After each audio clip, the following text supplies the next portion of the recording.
Here is each person's name and their job. Lisi is the script holder, which basically means before the news anchor Thia starts talking, she hands her the script she needs. Next up, Thia, as I just said, is the news anchor or the reporter. She's going to take you all around the world and tell you about different sports. Kata is the cutter, which basically means she takes special movie equipment and writes down what take it is and then cuts. Hello everybody, I'm Thia Sandefur. Today we're going to go all around the world and explore 4 different sports from 4 different countries. Let's get started. Our first stop is slightly north compared to sunny hot Florida. It's called Canada. Canada is known for its ice hockey. A matter of fact, it's the country's most valued winter sport. You get points by hitting a puck into a net with a hockey stick. The goal of hockey is like many other sports, to get points. Obviously, you play hockey on ice. The rink looks like this.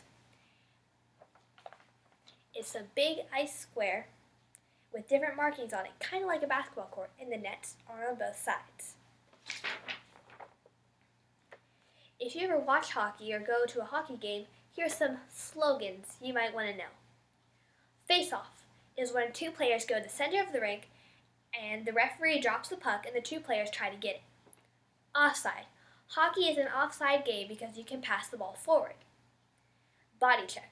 Players are allowed to body check, which means slam the other opponents into a wall. If you do ever play hockey, here's some basic etiquette if you don't want to be fouled. No tripping, elbowing, roughing, high-sticking, cooking, slashing, holding, arguing, or using illegal equipment. Whew, that was a mouthful. It is considered disrespectful to not listen to the referees or not follow the rules. Make sure you pay attention. Since we've been traveling all around the world, I've decided to bring it back home to the US and do a sport that is all over the world but also in the US. It's called gymnastics. As you can see by the beam I'm on, it is one of the 4 main aspects of gymnastics: beam, bars, vault, and floor. There are a ton of rules for the events, except for the things you can learn by watching one competition. You win by getting a better score on each of your routines than the other team. You get scored from 1 to 10. You get these points by performing a routine on each apparatus, or each event. The judges are looking for 4 main things. Form, which means pointed toes, tight legs, flexibility, and proper body positioning. Height and distance. The vertical height and distance covered while executing moves of all the apparatus to show power, strength, and control. Stuck landing. The less movement, the better. Feet should remain planted once landing is complete. Individuality and routine creativity. A routine with unique artistic and acrobatic components. If you ever decide to compete in a gymnastics, you might want to know a few things. To beat the other team, not just do you have to do well, the whole team does. Since it is common in many countries, it depends the language you speak in which country you are in. The equipment you need is pretty basic. A beam, a bars, a vault, and a floor. Some other things you need may be arm braces for doing bars, chalk for doing bars, and different little things. You should not argue with your score if you want to be respectful. It is considered impolite to cause a riot or a fight with other teams.